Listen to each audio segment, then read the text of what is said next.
platicarles acerca de la pregunta de investigación, pero quiero hacerla desde varios puntos de vista.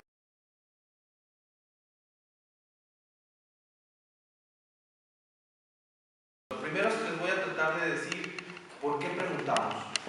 La segunda es por qué podemos hacer preguntas clínicas o quirúrgicas. Y en tercero, por qué necesitamos hacer preguntas de investigación. Mi amigo Albert Einstein, que no sabe que fue mi amigo, pero lo considero mucho, decía: learn from yesterday, live for today, hope for tomorrow, and the important thing is not to stop questioning. O sea, lo más importante es no dejarse de preguntar. Y creo que nos podemos preguntar casi cualquier cosa. Alguna vez se le preguntó a Sir Edmund Hillary por qué había conquistado un Everest. Y Sir Edmund Hillary contestó: porque estaba ahí. Y si estaba ahí, pues era un reto para mí. Entonces, ¿cuántas veces nos enfrentamos a este tipo de Everest en nuestro diario acontecer y decimos: ¿por qué no lo tacleamos? ¿Por qué no lo resolvemos?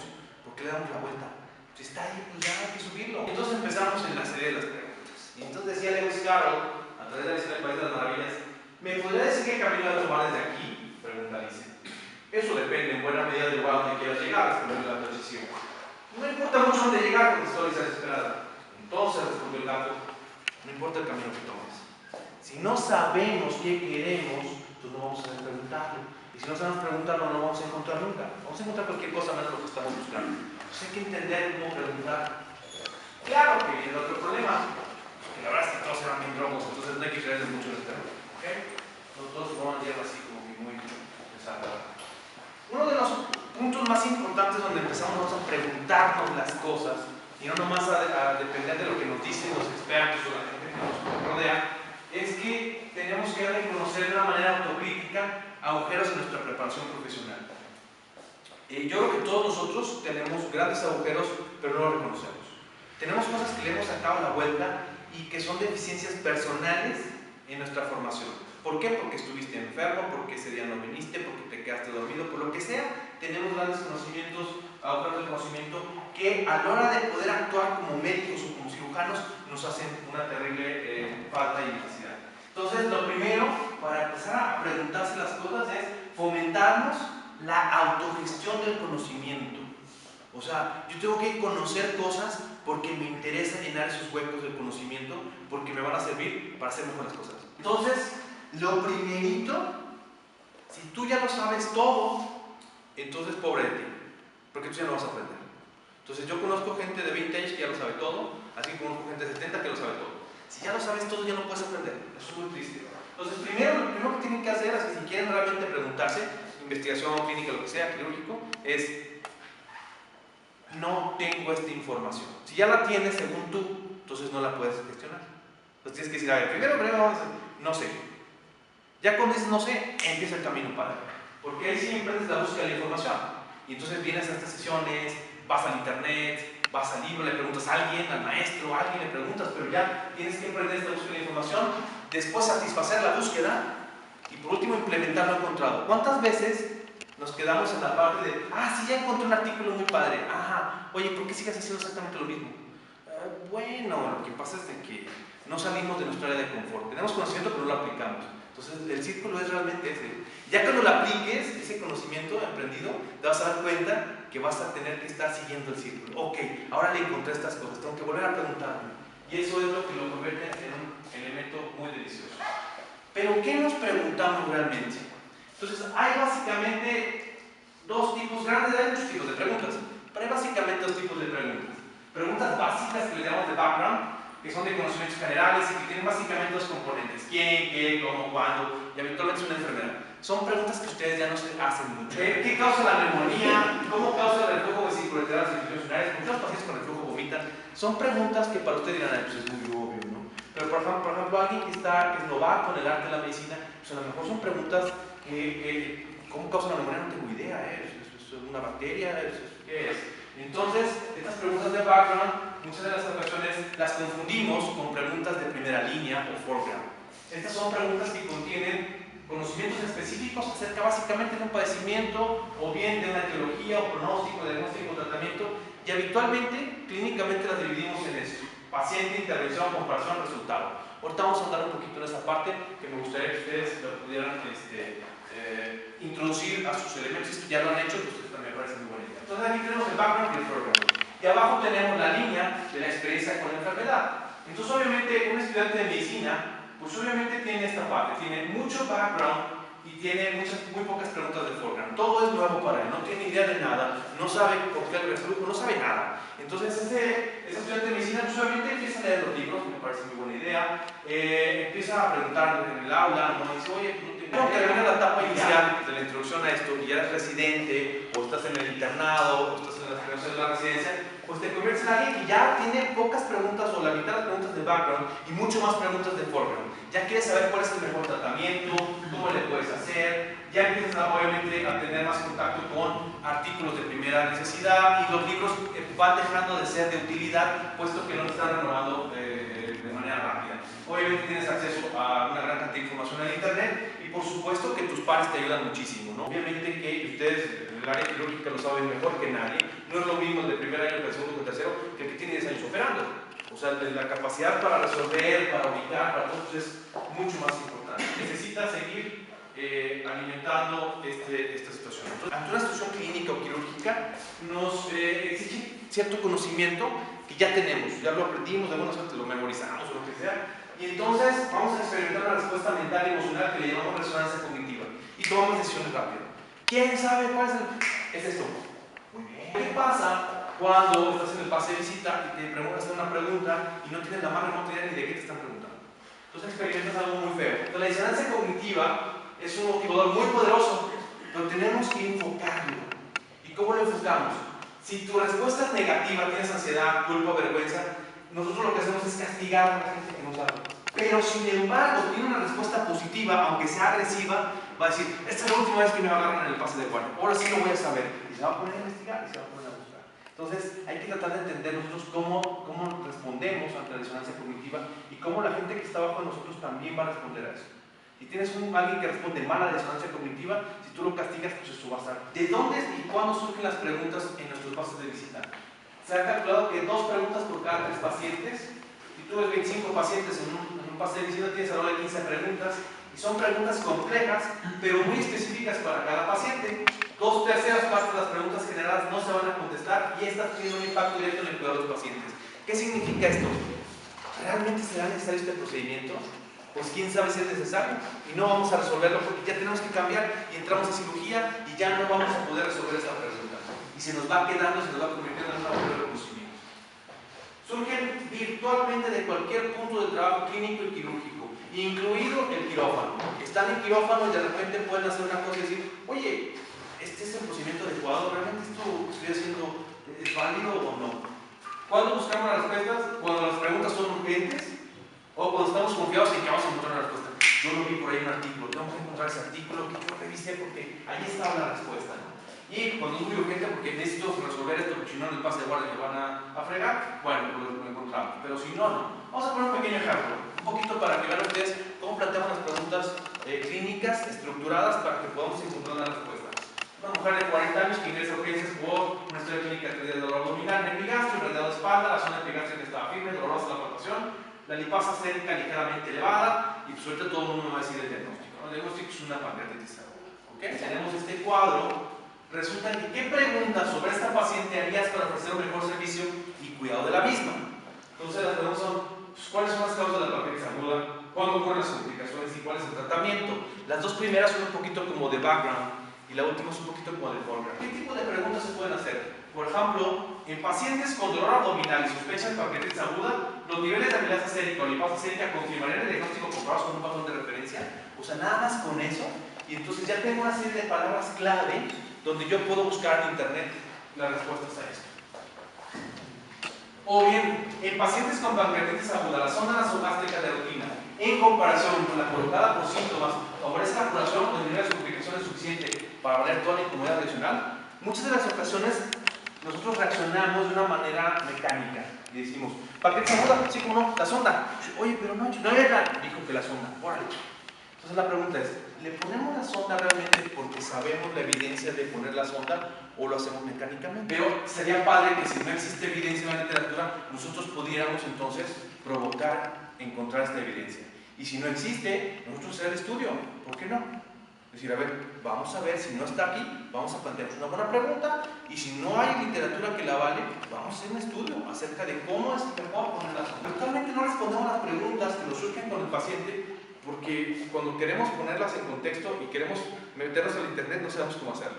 Si nosotros estructuramos mejor nuestra mente para poder encontrar las respuestas, lo vamos a hacer un poquito así. Esto es solamente una sugerencia. Describimos el paciente con el diagnóstico de la situación que tiene, cuál es la intervención que queremos explorar, cuál es la comparación que vamos a hacer y cuál es el resultado. Si los separamos en estos bloques y estos bloques los convertimos en palabras clave o keywords que van a funcionar como hashtags de Twitter cuando los pongamos en un buscador, nos van a dar mucho más rápido la respuesta que queremos encontrar. Y si le ponemos límites a nuestra búsqueda, en 10 minutos vamos a encontrar 1 o 2 artículos del área clínica que nos van a ser muy útiles. Nosotros ubicamos esta nomenclatura cuando tratamos de enseñarles a los alumnos este punto, y es el famoso PICO, que es paciente, intervención, control y outcome, y el FIRE. Tu búsqueda de la información utilizando las palabras clave que pusiste. Y luego es una revisión de la información que encontraste en los artículos, y finalmente empleas los resultados y te evalúas qué también te fue utilizando este tipo de cosas. Obviamente esto no lo puedes hacer si no tienes experiencia clínica o quirúrgica. Eso es una tontería, o sea, no estoy diciendo que los alumnos de primer año hagan esto y entonces implementen lo que encuentran en un artículo porque eso es una catástrofe, ¿de acuerdo? Entonces, obviamente tiene que ver con tu experiencia y con saber hacer las cosas. Las preguntas clínicas bien construidas nos van a ayudar a enfocar el poco tiempo disponible que tenemos en evidencia directamente relevante en la necesidades del paciente. Obviamente estamos en el quirófano, tenemos poco tiempo, pero tenemos que encontrar estas respuestas. En 10-15 minutos, si nos hacemos una guía de cómo preguntarnos y responder rápidamente, podemos implementar esto en los pasos de visita. La evidencia va dirigida a nuestras necesidades particulares de conocimiento. Por eso este método de llenar los gaps de conocimiento nos funciona incluso un poquito más que los congresos. ¿Por qué? Porque en un congreso tú vas, escuchas una nueva técnica quirúrgica sobre una patología que casi no manejas, y pues cuando la vayas a utilizar se te va a olvidar. En cambio, si tienes un paciente con una necesidad y tienes que planear la cirugía, pues entonces ahora sí que la información va a ser directamente para ayudar al paciente. Podemos sugerir estrategias de búsqueda de muy alta eficiencia. No tenemos tiempo y necesitamos encontrar los artículos muy importantes. Esto es en cuanto al aspecto clínico. Yo creo que yo lo puedo hacer mejor. Yo creo que yo tengo más experiencia que los que pusieron ahí. Hombre, aquí vemos cuántos pacientes en el central. Y de repente hay un tipo en Turquía que pone 10 pacientes en un artículo. ¿No les ha pasado esto? Si nosotros tenemos 30 de esos, ¿por qué no hacemos nosotros el experimento? ¿Por qué no hacemos la investigación? Ok, ¿cuál es el problema que usted quiere resolver? Y para resolver problemas, señores, lo que tenemos que hacer es encontrarlos. Si todo está bien, pues entonces no hay problemas. Nos cerramos y nos vamos a casa. Yo les aseguro que sí hay muchos problemas y sí hay muchas dudas, pero ¿qué pasa? Nuestro cerebro ya hizo como la película esta de Click, o sea, ya se fue adelante y ya no nos pasó otra vez esa imagen. Entonces, nuestro cerebro tiene shortcuts y estos shortcuts nos evitan encontrarnos con evidencia. Uno de los objetivos más importantes de esta investigación clínica es la generación de conocimiento científico. Esta es una pregunta muy tonta, pero ¿es la hipertensión un factor de riesgo cardiovascular? Por supuesto que lo es. ¿Dónde está la evidencia? Entonces, obviamente, alguien se hizo esta pregunta hace muchos años y encontraron la respuesta. Ahorita se nos hace muy obvio, pero hace muchos años no era tan obvio. Hace 70 años, por ejemplo, no era tan obvio que fumar ocasionaba cáncer, todo el mundo fumaba y no había ningún problema. La estructura correcta de esta pregunta de investigación es indispensable para el diseño y ejecución de la investigación.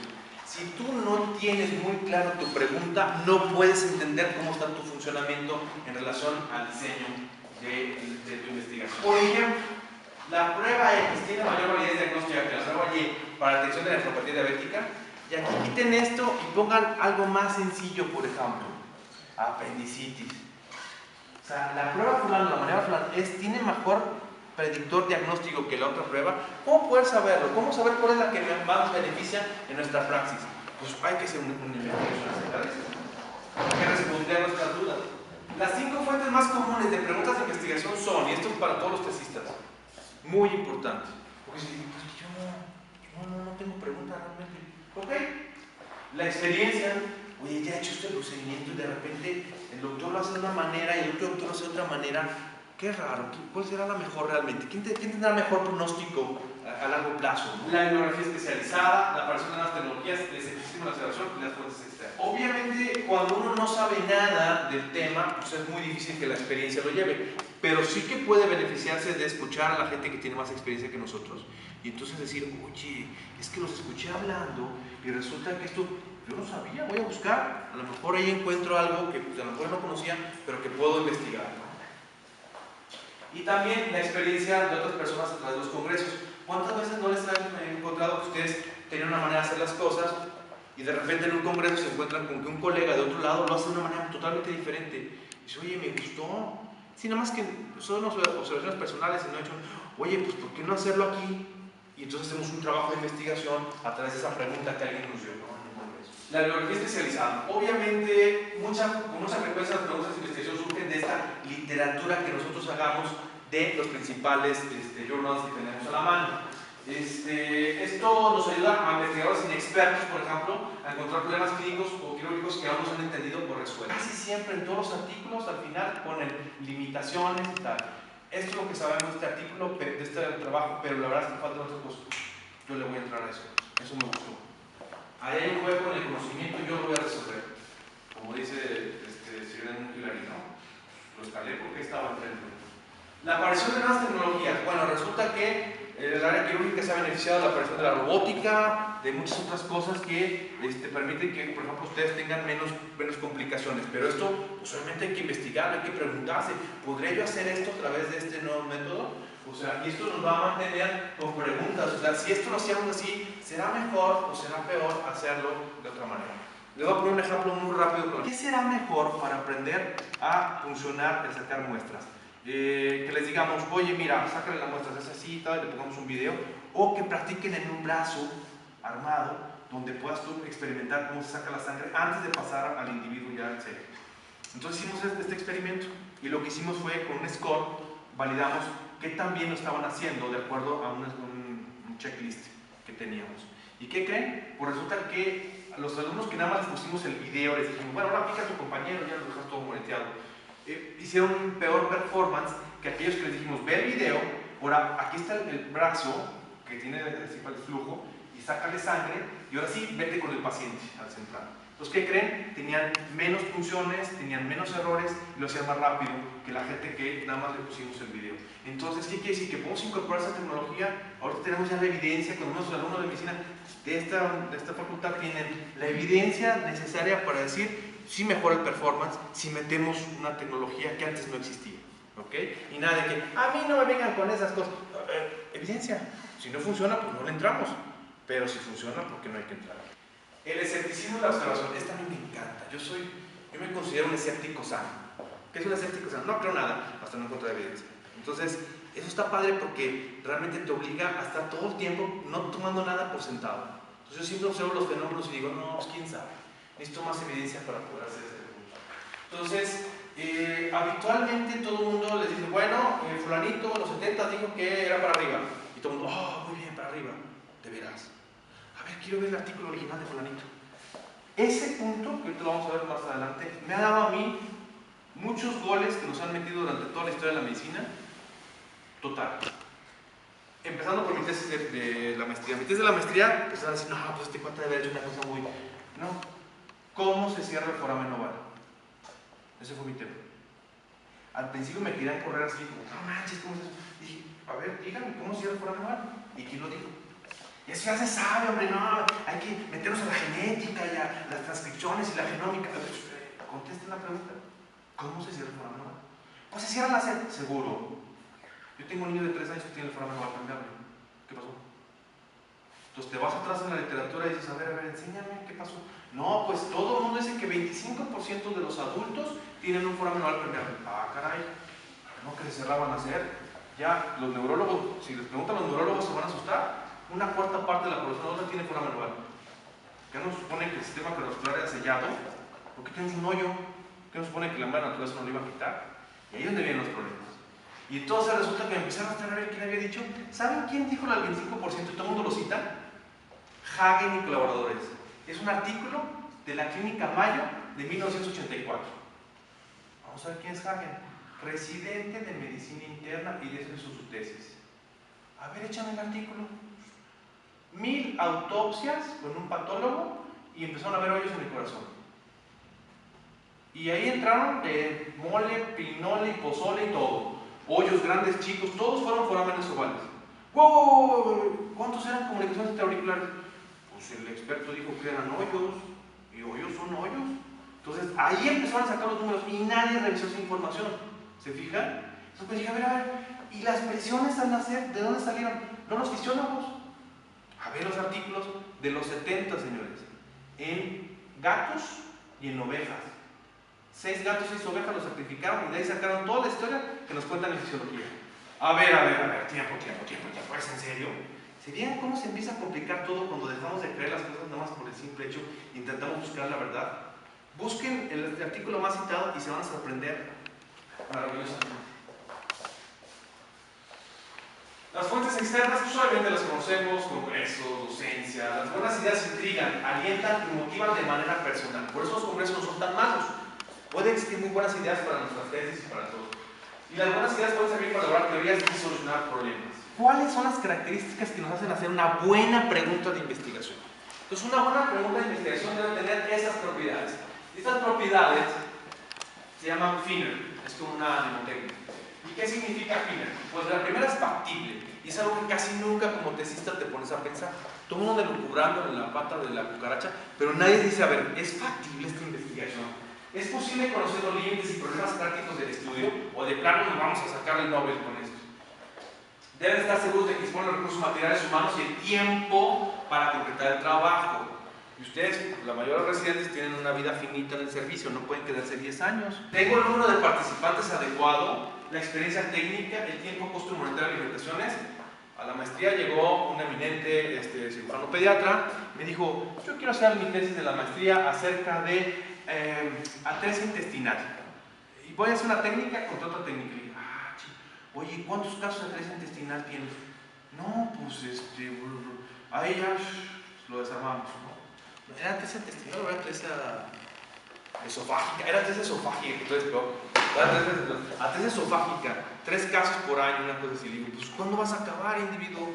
O sea, ¿te quieres echar 10 años aquí? Ok. Debe ser interesante, entonces ya sí, factible, interesante. ¿Cómo interesante?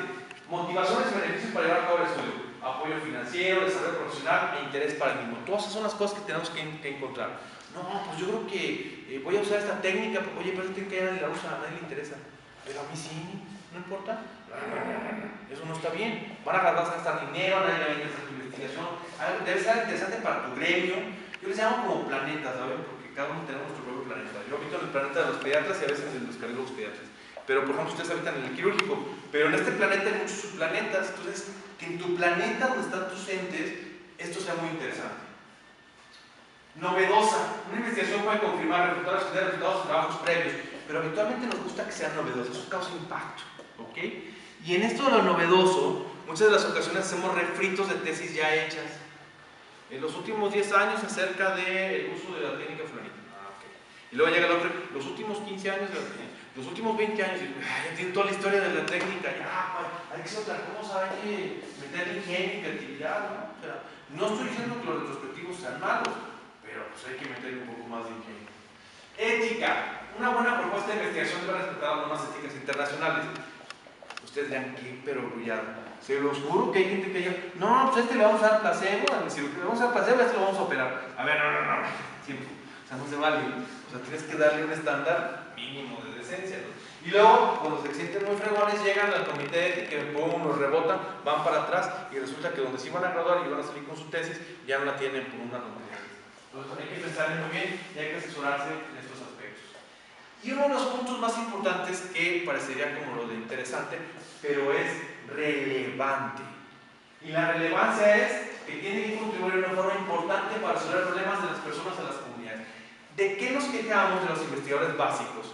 Que muchas de sus premisas no son relevantes. No, acabamos de descubrir una proteína que transforma la pata de la cucaracha en 5 veces más peluda. ¿Y eso nos sirve para? No más, pero pues ahí está ya. No tiene ninguna relevancia.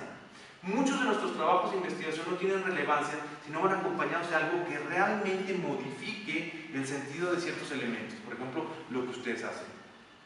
O sea, qué padre que ustedes puedan modificar una técnica y que esa técnica disminuya la comorbilidad del postoperatorio. Eso estaría padrísimo. Y si se puede, por supuesto que se puede. Porque en muchas de las ocasiones no sabemos realmente de qué estamos hablando. Entonces, tenemos que ubicarnos si estamos hablando de pronóstico, de tratamiento, de echar un diagnóstico. Si en ese momento ustedes plantean en su pregunta algo que lo lleve al futuro, empiezan el diseño de su trabajo de investigación. Fíjense bien, la pregunta es el inicio, el primer peldaño del resto del diseño. Y una pregunta puede terminar hacia una parte pronóstica, ¿qué pasará si yo hago esto? O una parte diagnóstica, ¿cuál será mejor, este o este? ¿Sí me van a entender? Entonces, este punto es súper importante para diseñar nuestros elementos del estudio. ¿En qué población pretendemos aplicar los resultados del estudio?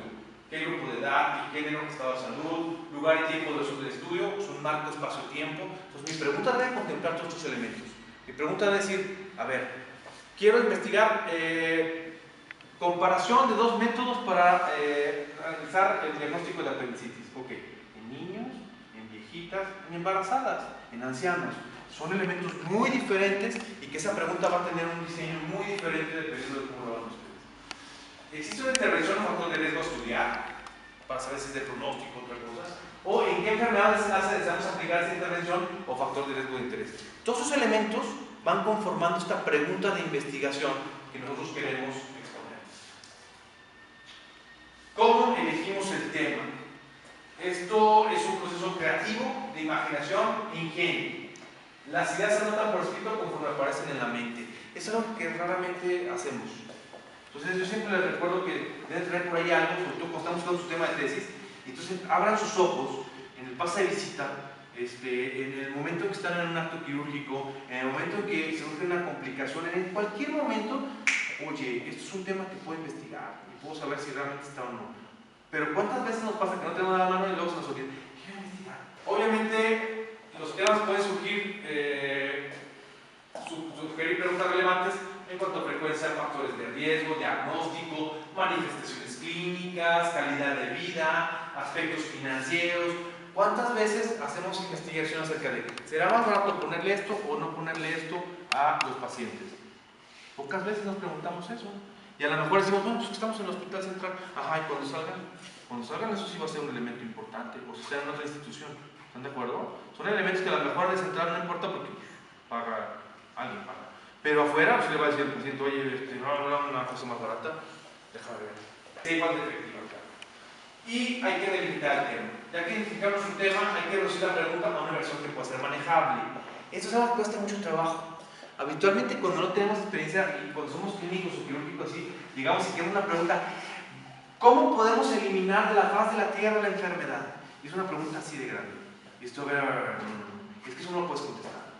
Muchas de sus preguntas como investigadores desde el aspecto de la residencia o de la parte técnica son preguntas muy grandes, son demasiado grandes. No es que sean malas, algunos de ustedes han de haber dicho, estos desgraciados nomás nos quieren tumbar nuestra idea, a lo mejor quieren publicar ellos. No es eso, y no son malas ideas, no son malas preguntas, son preguntas muy ambiciosas.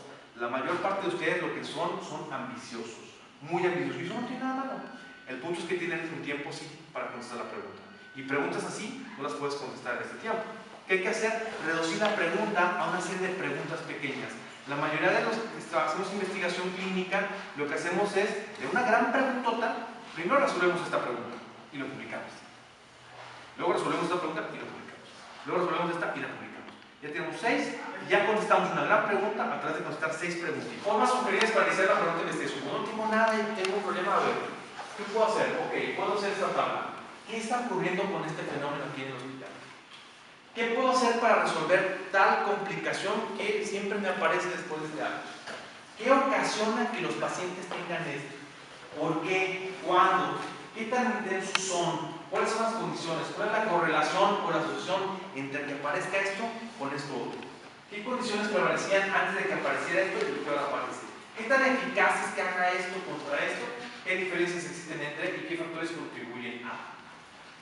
Entonces, empezamos a delimitar nuestra pregunta ya con todos los elementos que tenemos en esto. Paciente y patología de interés, el tipo de paciente al que va, grupo de edad, peso, estado de salud, civil, etc.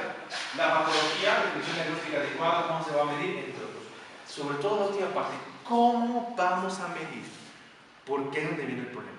¿Cómo decir? No voy a comparar la una escala de apendicitis contra otra escala de apendicitis. ¿Y cuál es tu variable de salida? ¿Cómo vas a medir que sean buenas? ¿De que lo operas y ya? O sea, o de que realmente no tenía, o que el patólogo nos diga. ¿Cómo vas a medir tu variable de salida? Si el estudio involucra el efecto de alguna intervención, de forma con una dieta, un procedimiento quirúrgico, se debe tener en cuenta si se puede medir en forma adecuada o no. Muchas de las ocasiones, obviamente, pues, ustedes pueden medir cuánto se tarda en el procedimiento y qué tanto afecta eso al paciente, ¿no? Pero entonces vamos a medir más el tiempo. Más que nos tardamos menos. Igual se complica un chorro, pero nos tardamos menos en hacerla. Le dejamos libre el quirófano. Creo que eso no está bien. Es una pregunta un poquito compleja, pero que nos puede dar un poquito de idea. El tabaquismo, enfermedad periodontal aguda. ¿Será necesario establecer con claridad los criterios establecidos con claridad quién sea considerado fumador y quién no fumador, por ejemplo, en este tipo de asociación, ¿no? Un cigarro al día, 5 más, ¿sí? Muchas de las ocasiones cuando nosotros estamos midiendo esto en nuestras preguntas, decimos, no, pues vamos a meter a los fumadores. ¿Y qué es un fumador? Vamos a meter, ¿cuántas veces no? Vamos a excluir a los que son alcohólicos. Pues excluirán a todos, yo creo. ¿Qué es alcohólico? No, pues que beban los fines de semana. Ya está, nos fuimos todos, ¿no? Entonces, ¿qué significan realmente las cosas? Entonces, para eso muchas de las ocasiones hacemos definiciones operacionales de estas variables que vamos a medir. Y eso nos queda más claro. Pero muchas de las ocasiones no tenemos muy claro esto y terminamos naufragando nuestras preguntas. Y vamos a finalizar con estos puntos claros, ¿sí? El punto de partida de investigación clínica es la exposición de incertidumbre que toma forma en la elaboración de una pregunta de investigación. Y aquí no voy a tener a hacerles una acotación. Mucha gente dice, ¿en qué se convierte, ustedes que leen muchos artículos, en qué se convierte la pregunta de investigación en un artículo? El objetivo de esta investigación era hacer esto y esto y esto. Eso realmente es la pregunta. ¿Ok? Entonces, la pregunta se convierte en el objetivo principal del estudio, o para usted, el objetivo general de su tesis. ¿Ok? Entonces, la pregunta se convierte. Entonces, mucha gente, incluso de nuestra área, ha dicho, no necesitamos la pregunta, definamos cuál es el objetivo general. ¿Saben cuál es el problema con esto? Que se requiere experiencia. Entonces, cuando no tienes experiencia, cuando empiezas de nuevo en la investigación, más vale que agarres la pregunta, la tengas bien fija y después la conviertes en el objetivo general. Pero si agarras directamente al objetivo general, te vas a perder. Necesitas hacer la pregunta y decirte, ¿es esto lo que realmente quiero responder? ¿O es una preguntota? O tengo que segmentar, ya tengo mi preguntita, ese es mi objetivo general. ¿Cuáles son los objetivos específicos? Pues, ¿qué pasos me van a llevar a contestar esta pregunta, este objetivo grande general? La pregunta de investigación debe ser fina, que es factible, interesante, novedosa, ética y relevante. ¿De acuerdo? Y la pregunta bien elaborada de una estrategia seguida del proceso de investigación, en especial el tipo de datos que se han recolectado durante el estudio. ¿Cuáles son las variables de mi estudio? ¿Cuál era tu pregunta? ¿Qué ibas a medir al final? ¿Cómo ibas a comparar dos técnicas quirúrgicas en tiempo, en comorbilidad, en días de estancia hospitalaria? Todo eso se va a convertir en la manera como vas a plantear el diseño del estudio. Entonces, la pieza fundamental es la pregunta. Y mucha gente lo hace al revés. Mucha gente dice, no, vamos a coleccionar los datos y luego vamos a ver qué jugo le sacamos. Eso no funciona porque no sabes a dónde vas, como Alicia en el País de las Maravillas. O sea, ¿para dónde voy? Pues quién sabe. ¿Y qué voy a encontrar? Quién sabe. Ando cazando P significativas, pero cuando las encuentro no sé qué significan. Y eso es lo peor cosa que pueden hacer. Es la significancia clínica, la variabilidad, o sea, lo que yo puedo exponer como el factor biológico. ¿Tiene sentido biológico esta P que encontré? Porque todo el mundo puede agarrar 50,000 datos, ponerlos en un software y que nos dé miles de P significativas. ¿Y qué relevancia tiene para el paciente? ¿Cuál es el factor biológico que me interesa? Necesito plantear eso. ¿Dónde se plantea? En la pregunta. ¿Ok?